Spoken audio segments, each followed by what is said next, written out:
Welcome back, Middle Age Grind.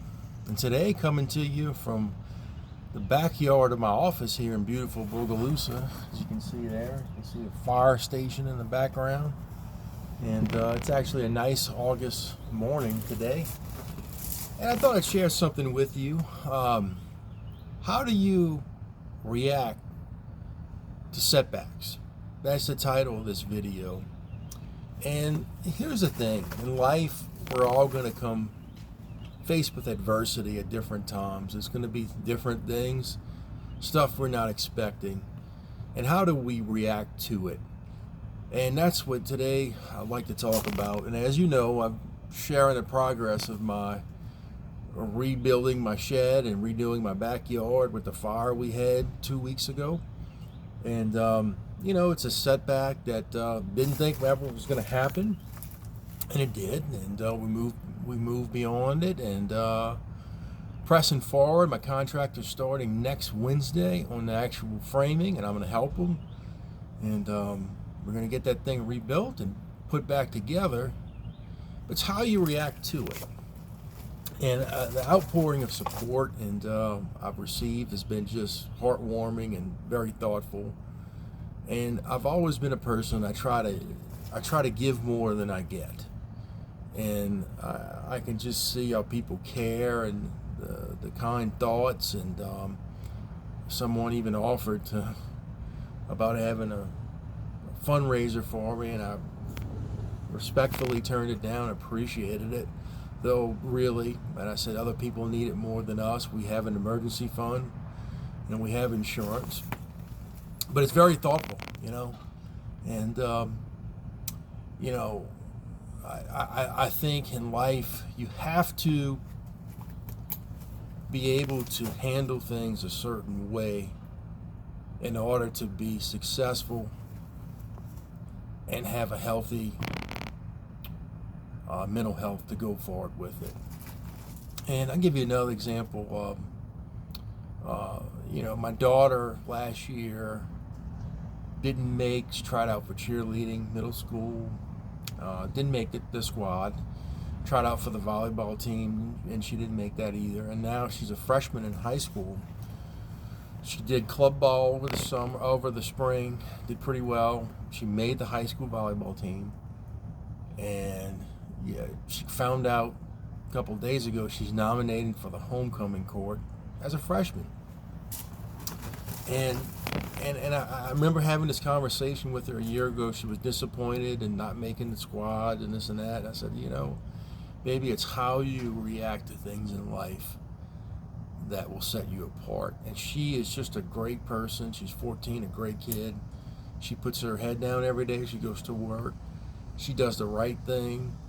She's just a good person. She volunteered to a club at her school to help special needs kids, be like a buddy. That's the type of person she is. And good things happen to people like that. And that's what I told her today.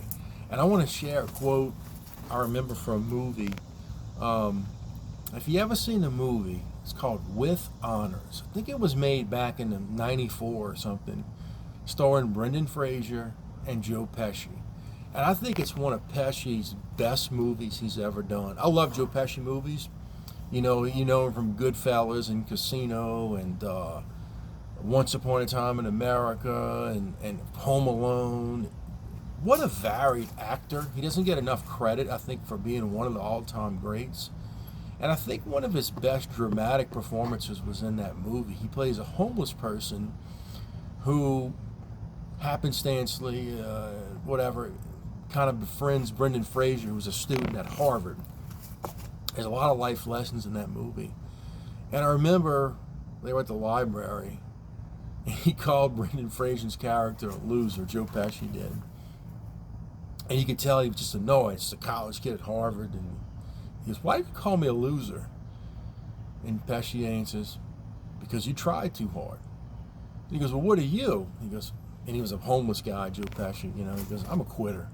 I quit on life." And he goes, "Here's the secret. Winners, they don't know they're in a race." And that's something I've always remembered and I try to take with me in life. And I was telling my daughter that this morning. And I said, that's why you got the whole common denomination. Because winners, when you do right, they just do it. They just do it. And I'm a big Nick Saban fan, believe it or not. I went to LSU. I actually was on the spring squad in '03 for a few weeks. Didn't make the team. But Saban, everybody sees him ranting and raving on the sideline when he's coaching and stuff. And he's a process guy, meaning that it's less about the result of winning and losing and more about how you do every play. Are you doing your job? And coaches try to preach that. Let me tell you something. He lives and breathes that. It's about a process in life. And that's why he has 7 national titles. It's not because it's because of his process. And you can watch in some of the games. I never forget, it was my senior year. We were playing Arizona over there. And I think we won like 63-13 or something. And at the end of the game, the third string defense let Arizona score. And he is going maniacal on the sideline. And if you look at the two sidelines and you said which team was winning a game and which team was losing, how their reaction, you just said Arizona was winning, LSU was losing. But that's just how he was.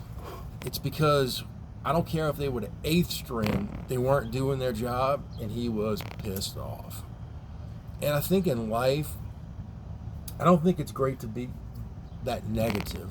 And I think he's evolved as he gotten older, kind of thing. But it's what you do every day, how you react to things, and what the outcomes come because of that. Not because of you trying to manipulate things. It's how you react to bad things, how you react to good things, the type of person you are, putting in, doing good things for people. And at the end of the day, good things will happen. That's what I want to talk to you about today. Coming from my office, I'm going to get back to the office today and do a little bit of work, and it's good to get away. And I'll have that fence thing and buzz. I know you're watching. I decided to go every 10 boards for the bats. Think it's going to look better. I'm going to update that in the next video. Hopefully get that done later this evening. It's going to look really nice, that fence. So with that said, I'll see you next time on the Middle Age Grind.